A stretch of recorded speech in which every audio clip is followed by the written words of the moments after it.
Hi guys, it's Kelly. I'm gonna do a video. I just wanted to show you guys something. I was watching videos, just trying to get, a little inspiration going in my brain. It's been a while.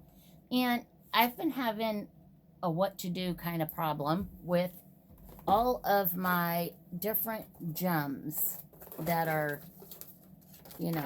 some of them I used some of it, and then they end up in this bin, or these little ones that have like shapes. Those little dudes, you know what I'm talking about. You open them, you use a couple, and then you've got this left. So also these kind that are on, something already. Well, all of these are, they're on a they're backed, and they're like a big word, or this one says love. And you wouldn't want to tear this off of here and try to put it someplace else. You know what I mean? So what I did, I saw a lady. She had like a card catalog box, and that's what she used. I had this box sitting around. I wasn't using it. And what she did is she cut cards of, sturdy cardstock, but not her best quality cardstock. And I had a bunch of this that we got at the flea market, and some of it was a little discolored on the edges, so I wouldn't have used it for a book or anything anyway. So I cut a lot of that down to the size, and then I'm gonna see if I can get you guys tilted down just a little bit so you can kind of see what I'm talking about there.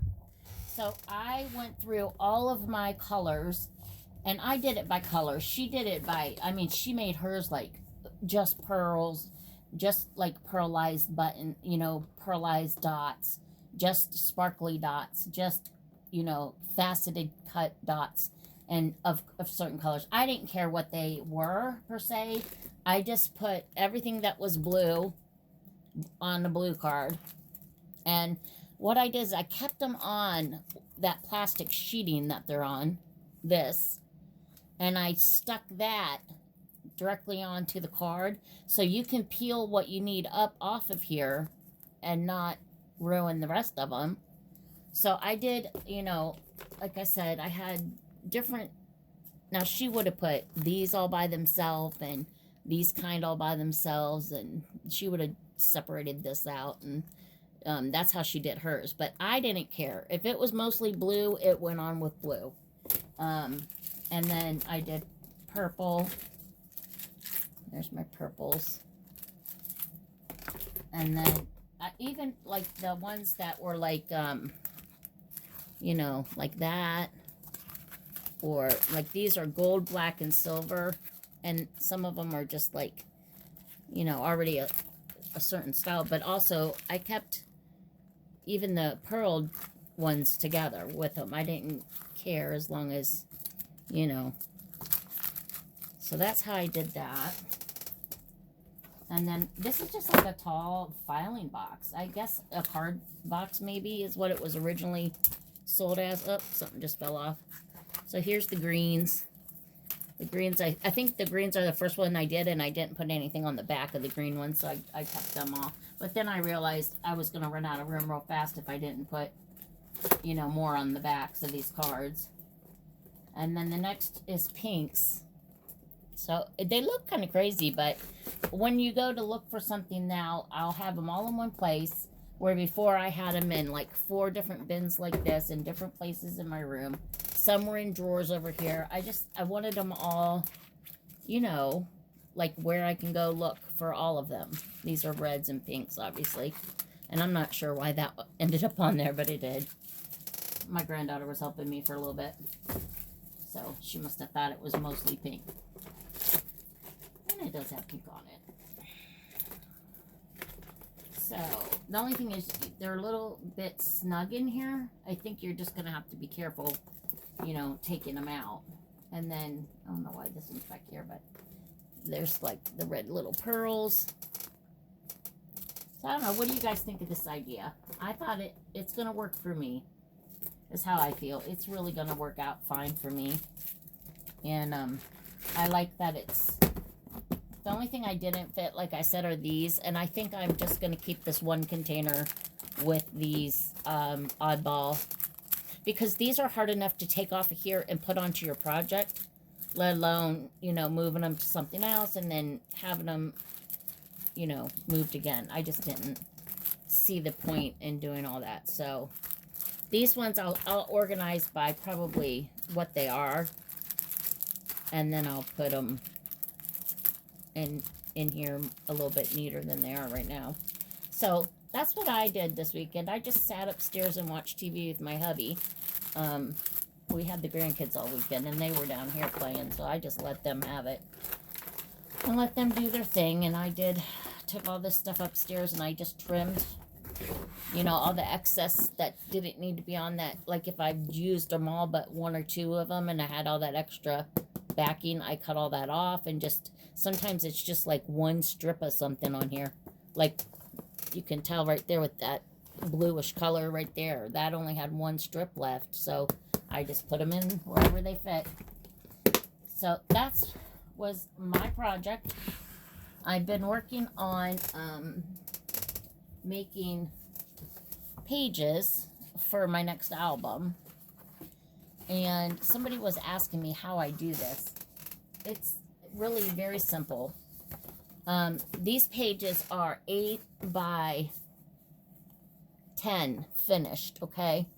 But they're actually, you take an 11-inch piece, 11 by 8, and a 10 by 8 piece. On the 11 by 8 piece, you do a 1/2 inch, you got to score it, a 1/2 inch on this end and a 1/2 inch on this end, and fold it. And then that fold is what you're going to put double-sided tape on and attach your 10-inch piece right to it, right to that little fold piece that you folded over. So that way, you know, it's going to be 10 by 8 is the end up size. And this is the start of a page for my mini albums. And like I said, you can make them however big you want or however small you want. You just need to remember to make the one sheet an inch larger. I guess I'll put this back up. An inch bigger than the face sheet. You want it to end up as 8 by 10. You need it a 10 inch and an 11 inch.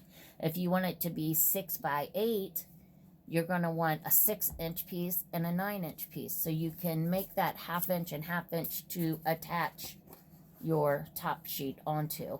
And then you have an opening here and an opening there. What I do next is I make sure I write a little arrow on it. I'll put like page number 1, an arrow pointing up.